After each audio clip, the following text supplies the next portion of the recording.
No mask mandates. My children will not come to school on Monday with a mask on. All right? That's not happening. And I will bring every single gun loaded and ready to, I will call every... That's 3 minutes. You've gone past your time. It's a policy. Thank you.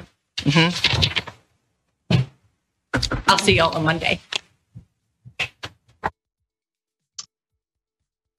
Okay, that the last line almost scarier than the early stuff, which was a fairly obvious threat to murder the Page County, Virginia Public Schools Board over a policy that might see her wear a mask to save the kids' health and maybe their families' lives. That woman said she was going to bring her guns, and she ended by saying, "I'll see you on Monday." So hopefully the FBI, if they have a little bit of time not spent with Representative Cuellar, maybe give this woman a little visit, because that sounds pretty bad. I feel like when she said, "So I've got every gun loaded," and then the person cut her off, did her a favor, right? Yes.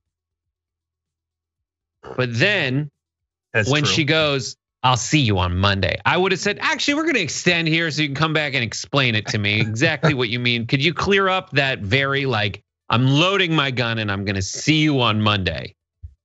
Yeah. That's horrifying. And people are like so unhinged, which means their children like must be terrible.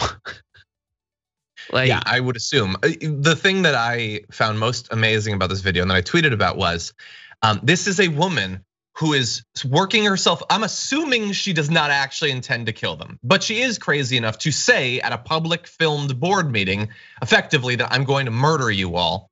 She's in the middle of threatening to kill a group of people. And when she is reminded that she has exceeded the allotted 3 minutes, she says, "Okay. Yeah, I want to stay decent." Walks away. Here. So when she does come in on Monday, loaded for bear, can like a person, like she aims at a person, can the person just be like, "Oh, you're double parked"? And she'll be like, "Oh, okay, I'll go deal with that." It's this weird willingness to murder, but I don't want to break the rules. Yeah. Sorry, it's class time right now. We're doing social studies. We're not murdering. Cool, got it. That gun would exceed volume regulations. It's too loud. Yeah. Oh, sorry. That was rude of me. That was rude of me to almost kill you in a time when there are noise ordinances. Exactly. I'll wait till after. It's obviously incredibly scary for those individuals. I'm sure law enforcement is talking to this woman. It's still out there, man. Another wave has gone by. We're back to 2,000 people a day, and they're threatening to kill people over trying to keep them safe. It's just yeah. The government's trying to tell you don't test for this thing that kills a lot of people. Don't count all the people who are killed by it. That's a cover up. That's an attempted cover up of facts.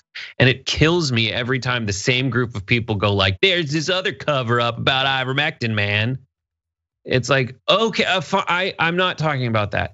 And people just refuse to admit the central premise of these regulations. A, they work. They do provably reduce the transmission. But two, this is a huge crisis. And all these folks want to be so right that they're ignoring a very real fact that this is a giant, deadly disease crisis. And that's why I'm mad. That's why I want to follow some safety regulations. That's why other people want to follow safety regulations. Don't tread on me with your freaking virus spewing. That's me being libertarian Brett Erlich saying, don't tread on me by sending your disease sponge kid to my kid's class with something that'll help spread more disease more easily. Yeah, and I think, look, partly this is not like this woman would not have been willing to kill a board 2 years ago for some random thing.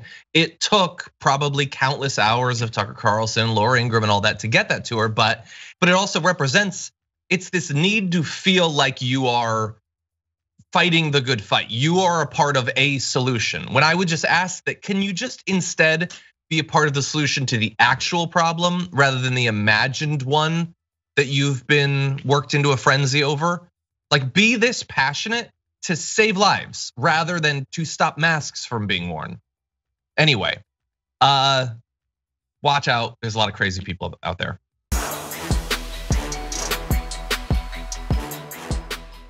For more political news breakdowns, interviews, stories of activism, and me trying my hardest to care about the occasional big celebrity news story, subscribe to our YouTube channel at youtube.com/thedamagereport. And you can ring the bell wherever it is so you don't miss anything.